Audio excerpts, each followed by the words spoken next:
Feliz sábado, mis hermanas. Dios les bendiga. Vamos a abrir la palabra de Dios en Isaías 58, versículo 6, que dice: ¿No es más bien el ayuno que yo escogí, desatar las ligaduras de impiedad, soltar las cargas de opresión y dejar ir libres a los quebrantados, y que rompáis todo yugo? ¿No es que partas tu pan con el hambriento y a los pobres errantes albergues en casa, que cuando veas al desnudo lo cubras y no te escondas de tu hermano? Entonces nacerá tu luz como el alba, y tu salvación se dejará ver pronto, e irá tu justicia delante de ti, y la gloria de Jehová será tu retaguardia. La palabra de Dios también nos tiene en Isaías 61, 1 al 4, dice la palabra de Dios: buenas nuevas de salvación para Sión. El Espíritu de Jehová, el Señor, está sobre mí, porque me ungió Jehová. Me ha enviado a predicar buenas nuevas a los abatidos, a vendar a los quebrantados de corazón, a publicar libertad a los cautivos y a los presos apertura de la cárcel, a proclamar el año de la buena voluntad de Jehová y el día de venganza del Dios nuestro, a consolar a todos los enlutados, a ordenar que a los afligidos de Sión se les dé gloria en lugar de ceniza, óleo de gozo en lugar de luto, manto de alegría en lugar del espíritu angustiado, y serán llamados árboles de justicia, plantío de Jehová, para gloria suya. Hoy día, muchas personas están viviendo con una opresión que no es la voluntad de Dios. Nuestro tema, ya por título, lo que debes saber sobre las maldiciones generacionales. Primero que nada, el diccionario de la Real Academia Española define maldición de la siguiente manera. Dice: imprecación que se dirige contra alguien o contra algo, manifestando enojo y aversión hacia él o hacia ello, y muy particularmente deseo de que le venga algún daño. ¿A qué se le llama la maldición generacional? Esta doctrina es una doctrina que enseña que Dios castiga a los hijos por los pecados de los padres. Lo identifican como pecados o consecuencias de pecados que heredamos de los padres.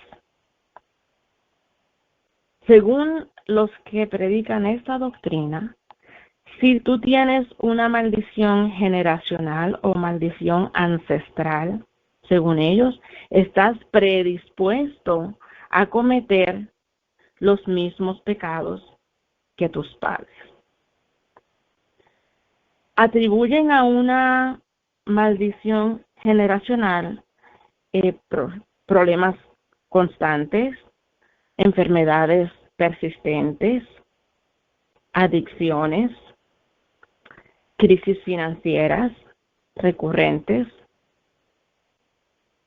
En general, la persona vive en derrota, según los que están enseñando esta doctrina. Déjenme decirles que esto es una doctrina de demonios. Son falsos maestros que propagan esta doctrina. Entonces afirman que quien no prospera materialmente o espiritualmente es porque tiene una maldición generacional. ¿De dónde sale ¿De dónde sacan ellos base para decir y promover las maldiciones generacionales? En la palabra de Dios, en el libro de Éxodo, capítulo 20, versículo 5, donde dice, Dios dictando los mandamientos, dice, 4 al 5, no te harás imagen ni ninguna semejanza de lo que esté arriba en el cielo, ni abajo en la tierra, ni en las aguas debajo de la tierra. No te inclinarás a ellas, ni las honrarás, porque yo soy Jehová tu Dios, fuerte, celoso, que visito la maldad de los padres sobre los hijos, hasta la tercera y cuarta generación de los que me aborrecen.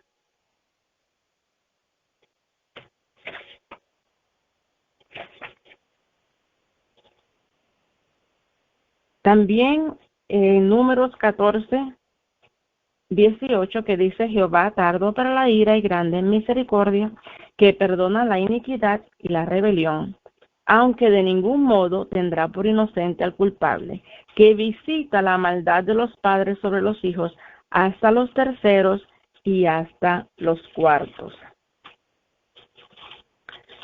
Deuteronomio 5, 9, donde se repiten los mandamientos, dice, no te inclinarás a ellos ni las servirás, porque yo soy Jehová tu Dios, fuerte, celoso, que visito la maldad de los padres sobre los hijos, hasta la tercera y cuarta generación de los que me aborrecen. Ahora, en Deuteronomio 28, Dios detalla las bendiciones que vienen como consecuencia de la obediencia y la fidelidad a Dios, y también presenta las consecuencias de la desobediencia. A nosotros Dios nos ha dado libre albedrío. Tenemos opción para decidir. Cada cosa que nosotros decidimos, y constantemente estamos decidiendo, constantemente desde que nos despertamos hasta que nos volvemos a acostar, estamos decidiendo. Cada cosa tiene una consecuencia. El versículo 2 de Deuteronomio 28 dice, bueno, voy a empezar en el primero, dice, acontecerá que si oyeres atentamente la voz de Jehová tu Dios para guardar y poner por obra todos sus mandamientos que yo te prescribo hoy, también Jehová tu Dios te exaltará sobre todas las naciones de la tierra, y vendrán sobre ti todas estas bendiciones, y te alcanzarán si oyeres la voz de Dios. Bendito serás tú en la ciudad, y bendito tú en el campo. Bendito el fruto de tu vientre, el fruto de tu tierra, el fruto de tus bestias, la cría de tus vacas y los rebaños de tus ovejas. Y sigue la palabra del Señor enumerando bendiciones para aquellos que deciden obedecerle. Como ya mencioné, también más adelante en ese mismo capítulo, Dios presenta las consecuencias de la desobediencia. En primer lugar, las citas que los propagadores de esta doctrina utilizan como base para enseñar esta doctrina no son lo que ellos quieren hacer que sean, sino que habla de un asunto de causa y efecto.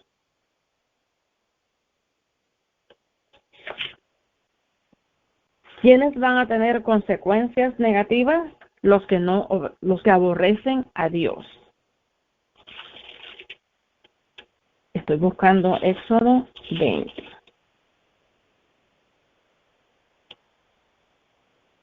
Donde dice, no te inclinarás a ellas ni las honrarás, porque yo soy Jehová tu Dios, fuerte, celoso, que visito la maldad de los padres sobre los hijos, hasta la tercera y cuarta generación de los que me aborrecen.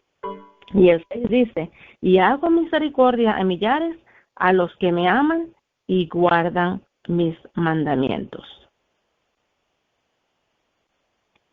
O sea, los que van a recibir consecuencias negativas son los que aborrecen a Dios. Funciona de la siguiente manera. Todo lo que nosotros hacemos influye de una forma o de otra, ya sea para bien o para mal, en nuestro alrededor, en nuestro círculo de influencia.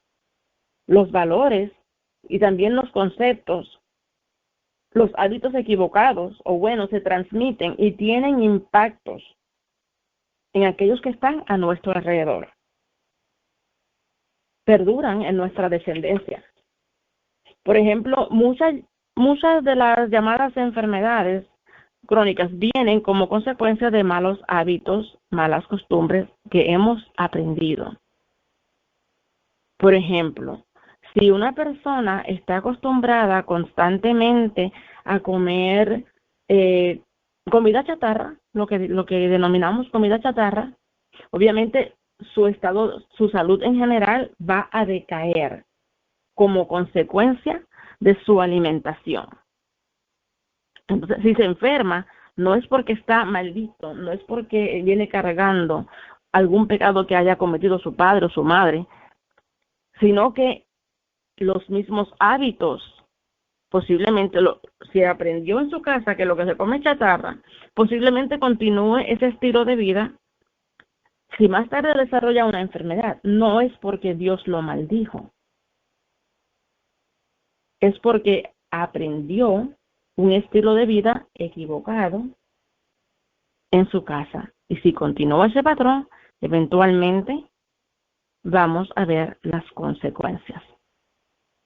Conmigo, mis hijos aprendieron que es más saludable comer granos ablandados en casa que granos de lata.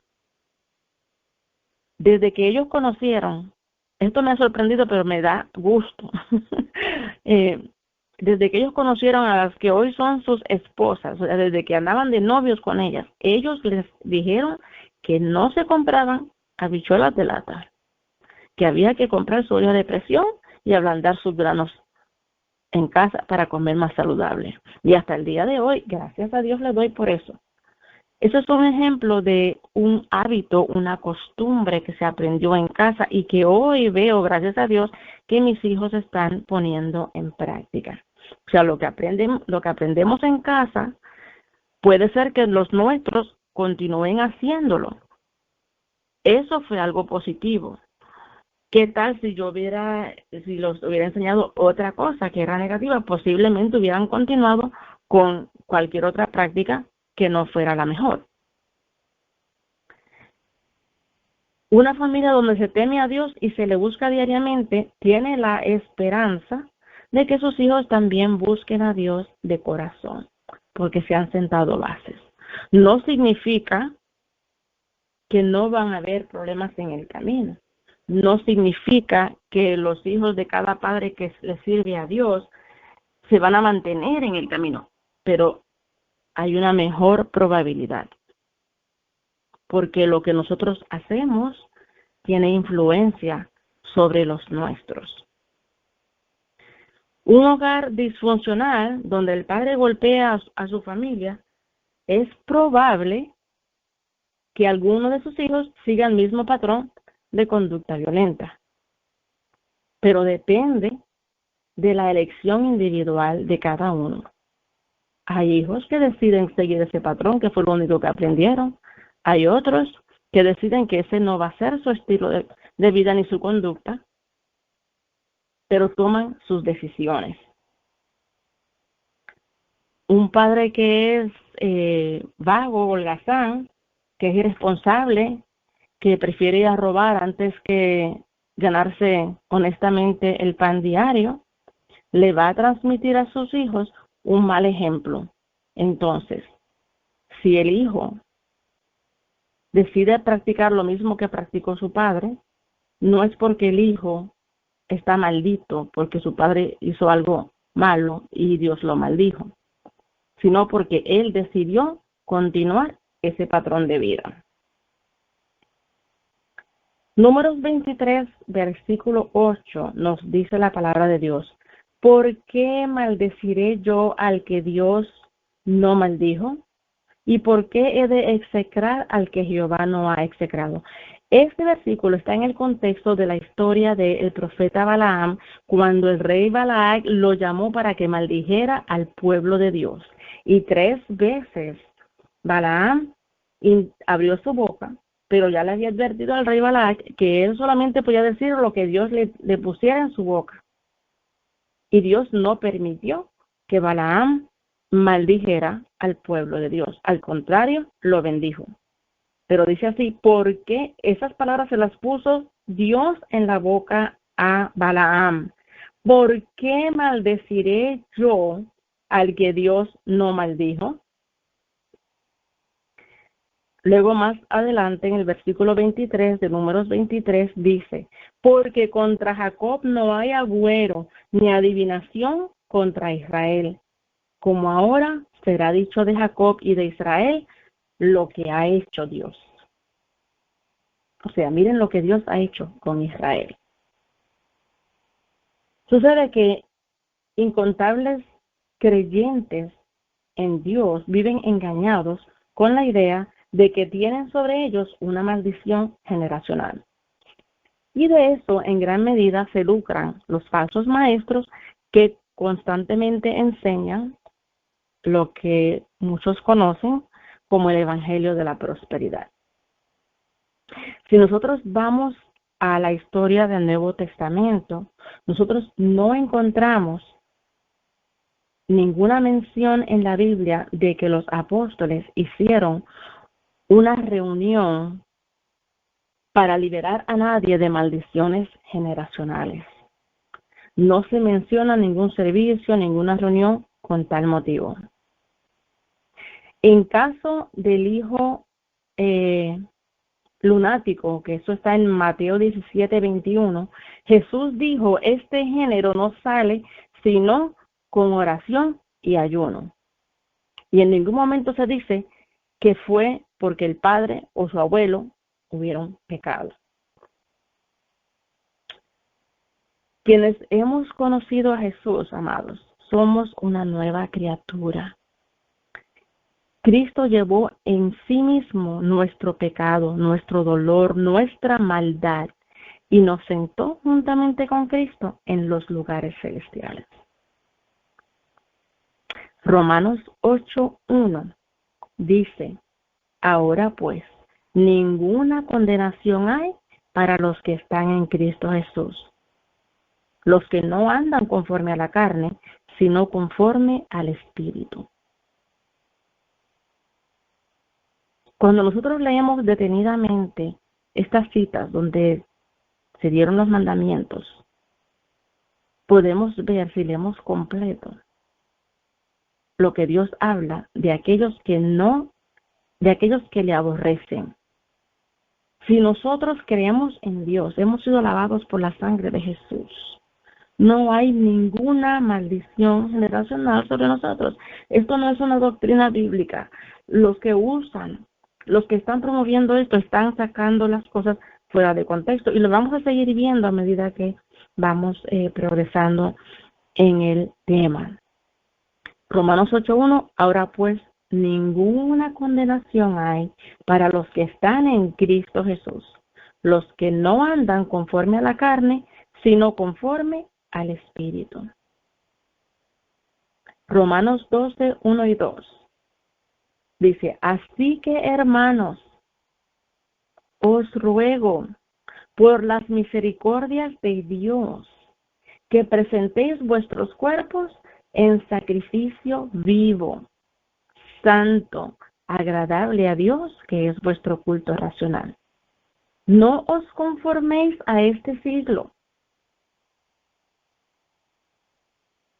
No se dejen llevar por lo que hacen los demás. No nos conformemos. Conformar es tomar la forma de. Sino transformaos por medio de la renovación de vuestro entendimiento, para que comprobéis cuál sea la buena voluntad de Dios, agradable y perfecta. Para que el enemigo no nos engañe, necesitamos que nuestros pensamientos sean renovados. Nuestro entendimiento sea renovado a través del estudio de la palabra de Dios. No solamente coger un texto aquí y otro allá. Hay que estudiar los temas, hay que estudiar por temas, porque un versículo aquí, un versículo allá, muchos hacen todo un evangelio de ese asunto, pero el enemigo tiene a muchos oprimidos.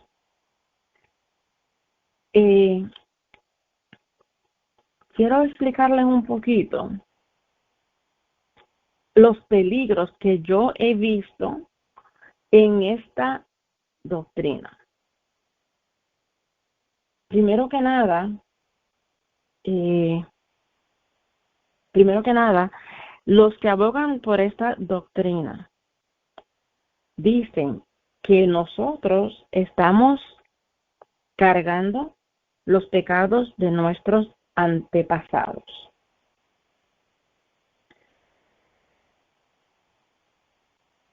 Si tuvimos un abuelo o un bisabuelo, X o Y clase o pecado o lo que sea, ¿verdad? Maldad, entonces nosotros estamos llevando el pecado de ellos. Y nosotros, según los que promueven esta doctrina, nos tocaría pedir perdón a Dios por los pecados del abuelo o del bisabuelo o quien sea el antepasado que cometió X pecado. Estas personas reúnen a los creyentes y les hacen creer que si se ha sido bautizado en una iglesia normal, ¿verdad? Como nosotros, pero no hemos ido a los encuentros que ellos hacen, que este grupo le llaman encuentristas. Si no hemos ido a esta clase de reuniones donde se nos ha practicado lo que ellos llaman una liberación de las maldiciones generacionales, nosotros todavía estamos atados. Y ellos comienzan a preguntarle a cada persona cómo era tu abuelo, cómo era fulano, cómo era tu papá, cómo era tu mamá, etcétera. Sigue por ahí para atrás, porque obligadamente quieren encontrar algo para decirte, no, pues tú tienes esta maldición, tal cosa.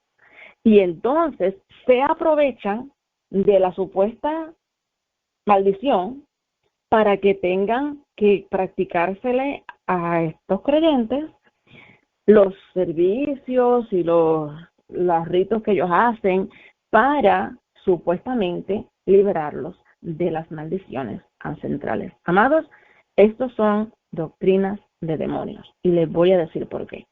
Primero que nada, esto es una maldición, o sea, esto es ocultismo. Esto tiene que ver con la nueva era. Esto no es cristianismo, esto es satanismo. Y están enseñando esto guiados por el mismo Satanás. Los que enseñan tales cosas en cuanto a Cristo, ellos desvían la atención de Cristo y la ponen sobre Satanás.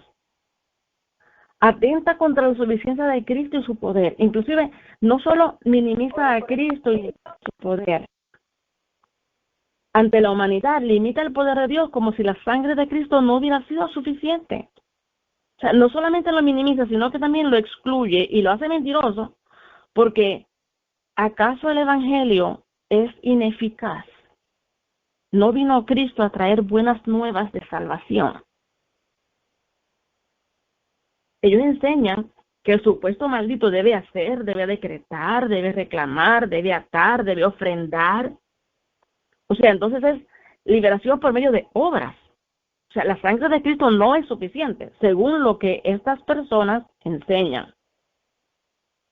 Estás parcialmente libre, pero tienes tal cosa. Tienes que hacer esto, esto, esto. Y siguen insistiendo hasta que tiene que hacer eso. Y claro, se enriquecen y siguen promoviendo y propagando esta doctrina de demonios. Esto es paganismo puro.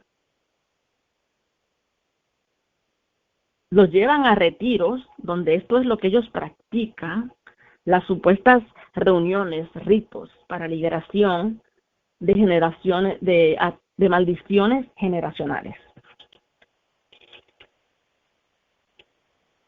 En Juan 17:4, cuando nosotros vemos a Jesús en la cruz del Calvario, Él dijo: Padre, he terminado la obra que me encomendaste. Así que ellos están haciendo a Jesús mentiroso. ¿A quién tenemos que creerle?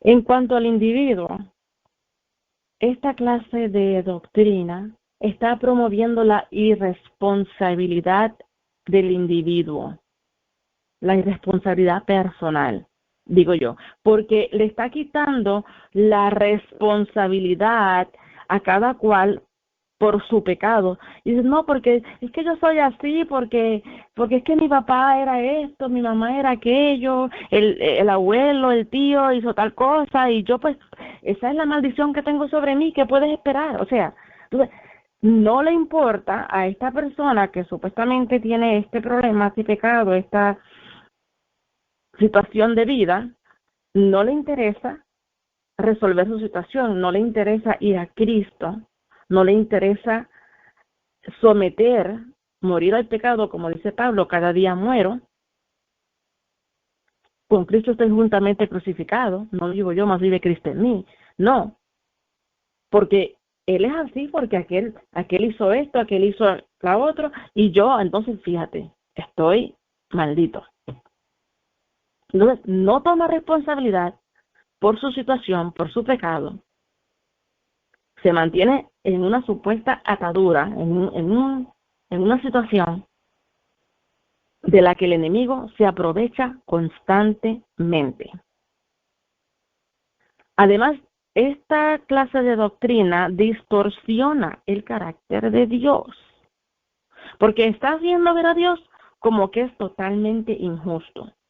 Y cuando nosotros estudiamos la Biblia, desde el principio hasta el fin, nosotros podemos entender que Dios es justo, inclusive porque Cristo va a venir para acabar con el pecado, pero no destruyó el pecado, no destruyó a Lucifer cuando pecó, para que el mundo, el universo pueda ver la libertad que Dios nos da y lo que cada cual escoge hacer, las consecuencias de cada cosa, y llamándonos constantemente al arrepentimiento. Entonces, hace ver a Dios injusto porque es un Dios que, según ellos, hace que los descendientes paguen por los pecados de sus antepasados. No solamente hacen a estas personas, los que promueven esta doctrina, hacen a los adeptos cargar supuestamente con los pecados de los antepasados, sino que les obligan a ir, por ejemplo, si fue un hijo que se portó mal con sus padres, ya los padres murieron, pues ahora ese hijo tiene que ir a la tumba de los padres, escribir una carta de arrepentimiento, ir allí al cementerio y dejar esa carta y hacer ciertas cosas que ellos le indican que tienen que hacer para que pueda ser liberado de esa maldición generacional. Esta clase de doctrina coloca a la persona en un plano de autolibertador, con poder para romper y quebrantar ataduras, cuando el único que puede hacer eso es Cristo Jesús. No, porque si tú tienes que reclamar, tú tienes que hacer esto, tú tienes que hacer aquello, y entonces tú eres libre por lo que tú hiciste. Se basa en una serie de procesos que incluyen que tienes que confesar ante un ser humano los pecados tuyos y los de tus antepasados. Todo esto es antibíblico. Reclamemos la verdad, exaltemos la verdad de la palabra de Dios. Número 23:8, ¿por qué maldeciré yo al que Dios no maldijo? En Juan 8:31, la palabra de Dios dice: Jesús dijo entonces a los judíos que habían creído en él: si vosotros permaneciereis en mi palabra, seréis verdaderamente mis discípulos. El 32 dice: y conoceréis la verdad, y la verdad os hará libres. Segunda de Corintios 5:17 dice, de modo que si alguno está en Cristo, nueva criatura es. Las cosas viejas pasaron, y aquí todas son hechas nuevas. Miren lo que dice en Deuteronomio 24:16. Los padres no morirán por los hijos, ni los hijos por los padres. Cada uno morirá por su pecado. Y miren lo que dice en Ezequiel 18:20. Dice, el alma que pecare, esa morirá. El hijo no llevará el pecado del padre, ni el padre llevará el pecado del hijo. La justicia del justo será sobre él, y la impiedad del impío será sobre él. En Ezequiel 18, versículo 2 dice, ¿qué pensáis? Bueno, el primero dice, vino a mi palabra de Jehová diciendo, ¿qué pensáis vosotros los que usáis este refrán sobre la tierra de Israel? Que dice, los padres comieron las uvas agrias y los dientes de los hijos tienen la dentera. Vivo yo, dice Jehová el Señor, que nunca más tendréis por qué usar este refrán en Israel. He aquí que todas las almas son mías. Así como el alma del Padre, así el alma del Hijo es mía. El alma que pecare, esa morirá.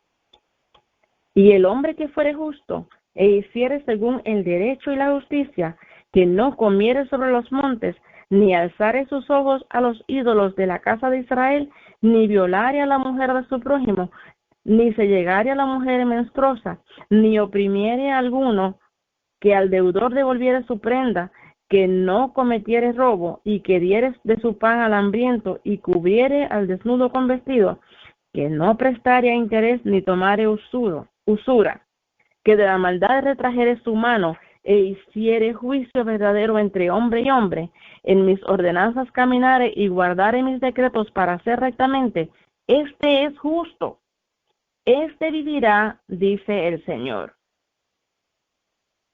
Y sigue comentando ese capítulo cómo cada cual es responsable y a cada cual se le va a pedir cuentas por sus acciones.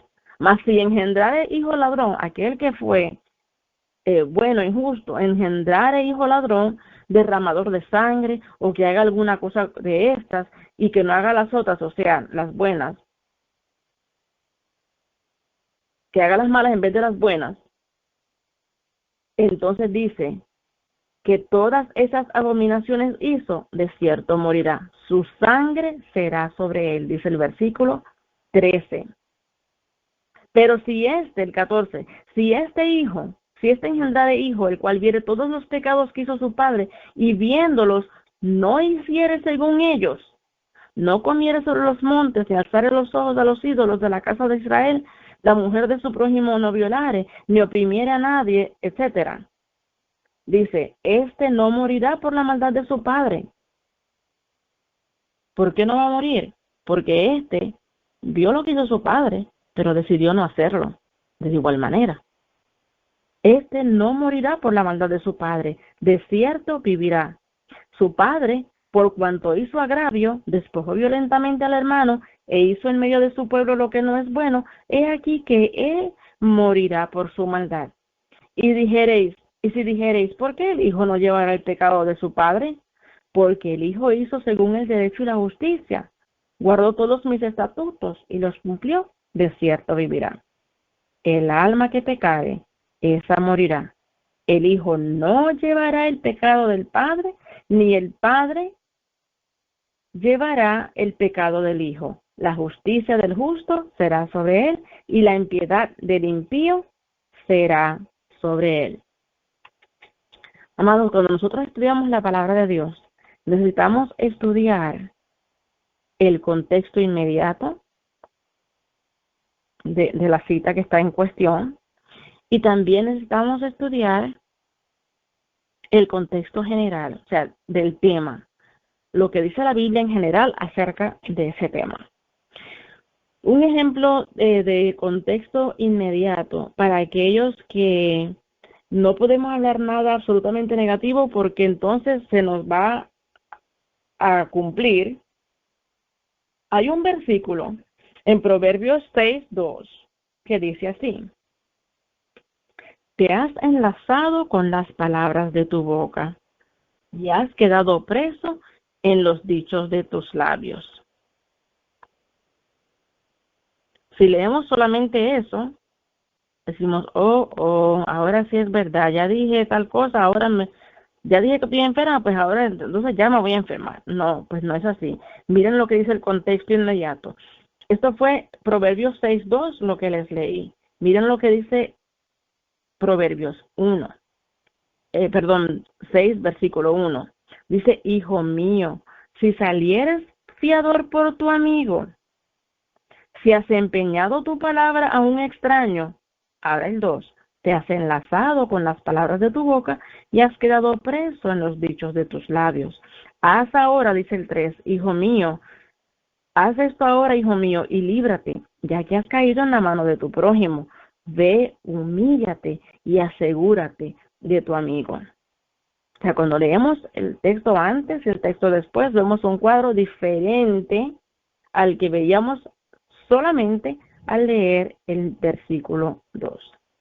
¿Qué más dice Proverbios sobre esto mismo? El capítulo 11, versículo 15 dice, con ansiedad será afligido el que sale por fiador de un extraño, mas el que aborreciere las fianzas vivirá seguro.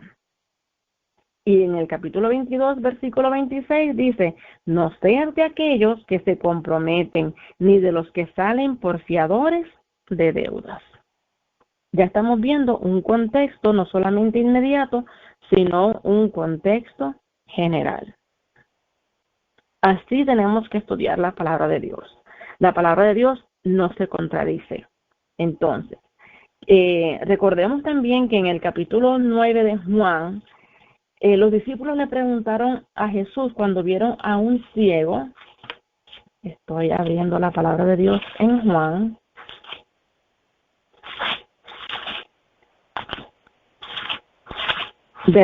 Capítulo 9.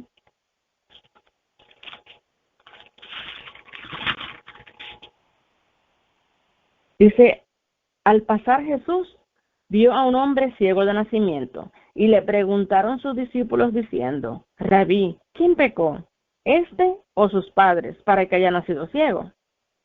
Respondió Jesús, versículo 3, no es que pecó este ni sus padres, sino para que las obras de Dios se manifiesten en él.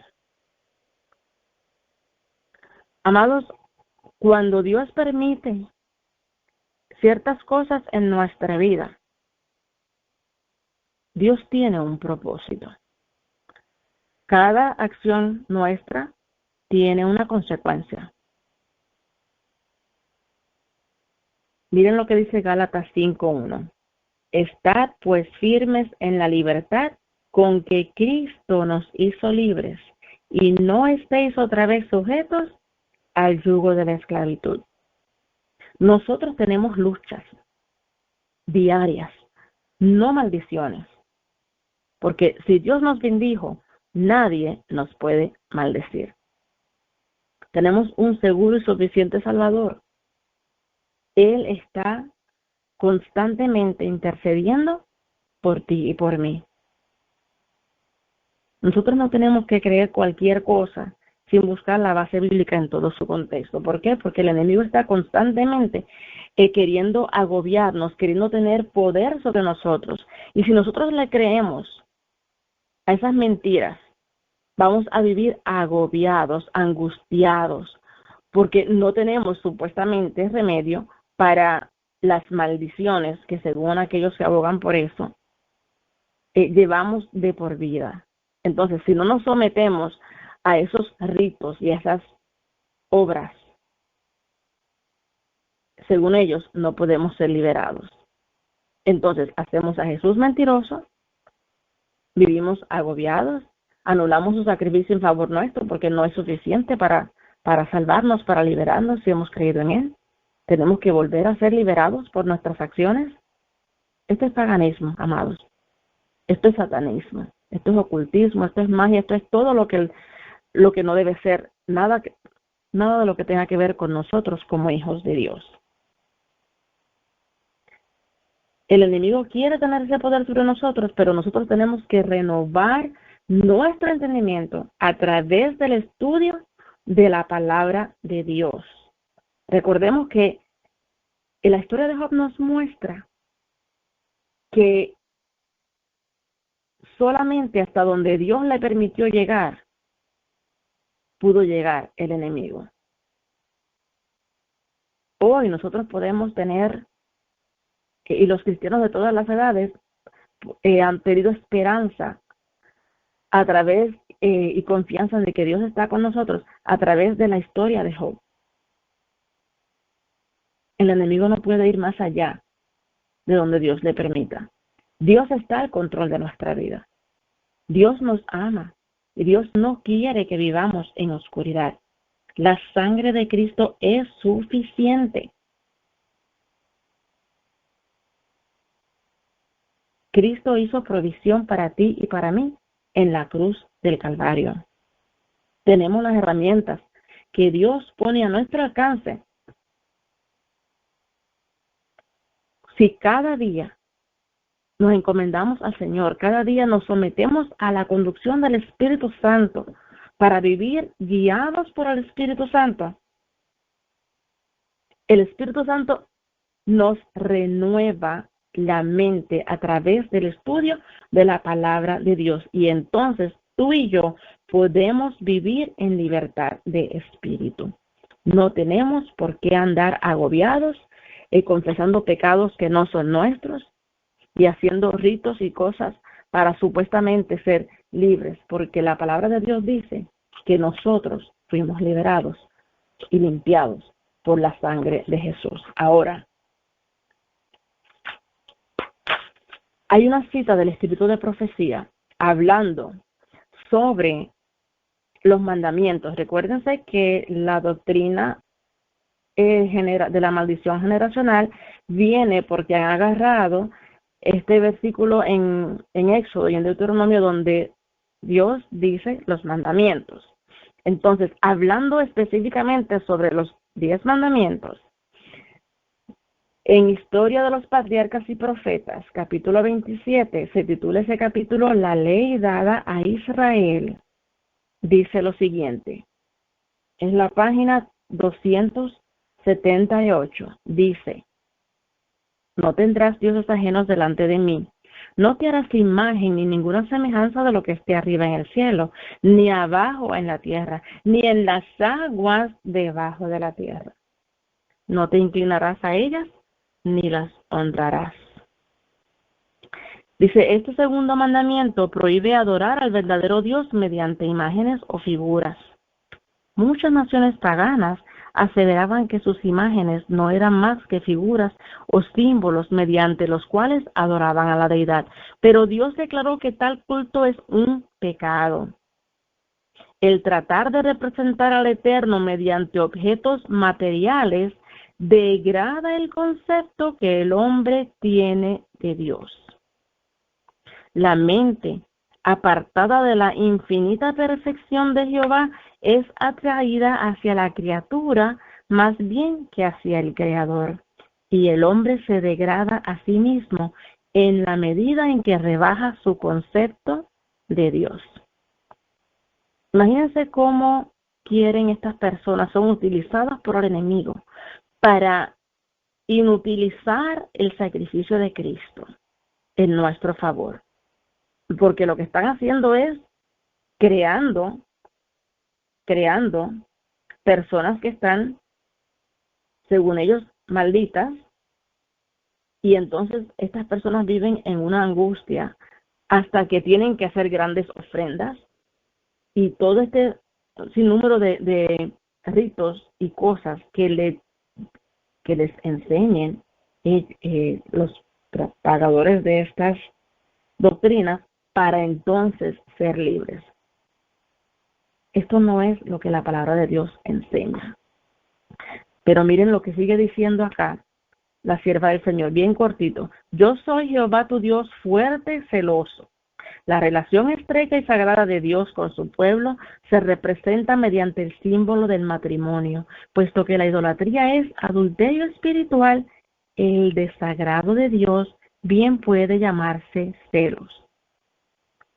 Sigue diciendo el versículo, que visito la maldad de los padres sobre los hijos hasta la tercera y cuarta generación de los que me aborrecen. Miren lo que dice acá.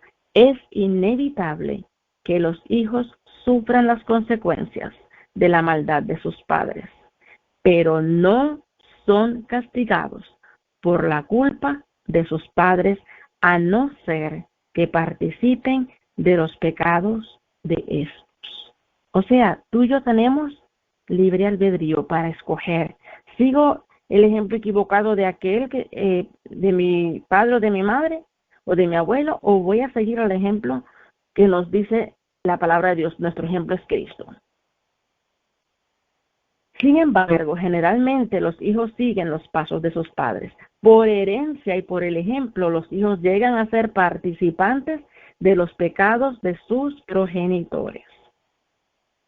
Las malas inclinaciones, el apetito pervertido, la moralidad depravada, además de las enfermedades y la degeneración física, se transmiten como un legado de padres a hijos hasta la tercera y la cuarta generación.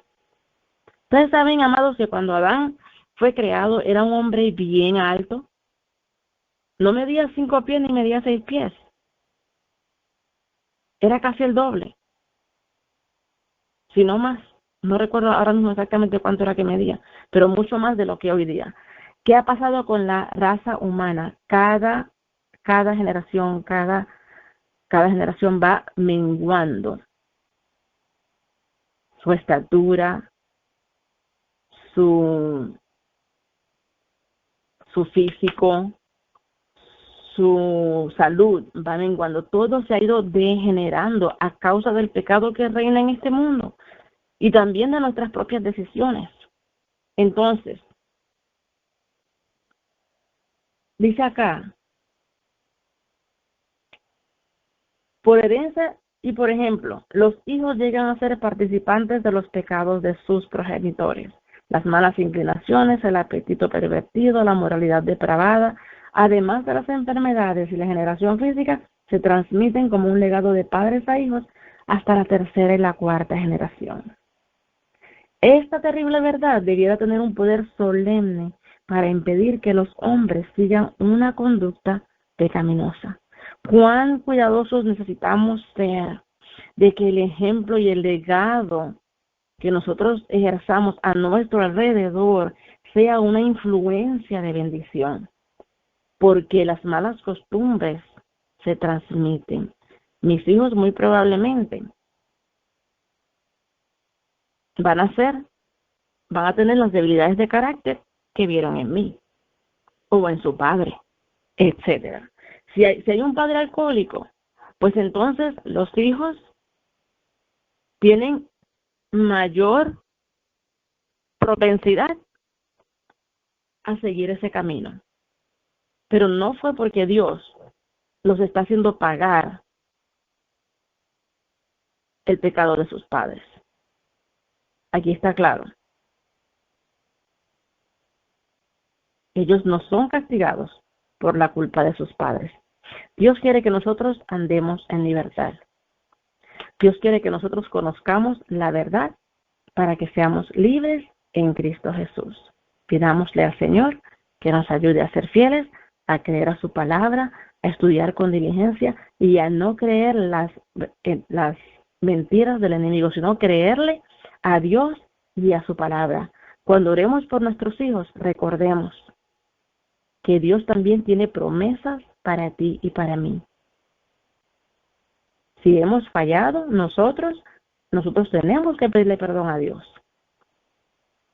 Pero necesitamos continuar orando y suplicando que Dios toque sus corazones a través del Espíritu Santo y que cualquier cosa que el enemigo quiere hacer en sus vidas, Jesús lo cancele para honra y gloria del Padre Celestial. Es Dios, es Cristo el que libera. Nosotros no podemos liberar a nadie. Nosotros podemos suplicar que las promesas de Dios se cumplan en nuestra vida y en la vida de aquellos por quienes estamos orando. Pero ninguna obra humana nuestra puede liberarnos. Nosotros nos entregamos a Jesús y Jesús nos libera. Su sacrificio es perfecto, su sacrificio es completo. Que el Señor nos ayude a recordar la verdad como está escrita en su palabra y que podamos vivir en libertad. Vamos a orar. Misericordioso Padre Celestial, gracias por tu amor y tu cuidado. Gracias por tu misericordia y por tu amor. Gracias, porque tu palabra dice que si el Hijo os libertare, seréis verdaderamente libres. Ayúdanos, Señor, a andar en libertad y a no caer nuevamente en el yugo de la esclavitud. Que nuestra mente pueda ser renovada a través del estudio de tu palabra, Padre. Que el Espíritu Santo nos ayude a recordar las promesas de tu palabra y a creerte a ti, Señor, que no seamos engañados, que no vivamos abrumados, que sepamos que si hemos vivido situaciones o nos han hecho cosas que nos hacen daño, no tenemos por qué andar atados bajo el yugo de la opresión que el enemigo quiere, con que el enemigo quiere oprimirnos. Gracias, Padre, porque tú viniste a salvarnos, a darnos vida nueva en Cristo Jesús. Te suplicamos, Señor, que nos ayudes a vivir agradecidos por la misericordia que has tenido de cada uno de nosotros al venir a tomar nuestro lugar en la cruz por nuestros pecados, Señor. Ayúdanos a amarte de todo corazón. Ayúdanos a compartir tu verdad con aquellos también que necesitan esperanza y salvación, para que también ellos vivan verdaderamente libres. Gracias, mi Dios, por lo que tú has hecho y por lo que harás. En el nombre precioso de Jesús. Amén. Amén.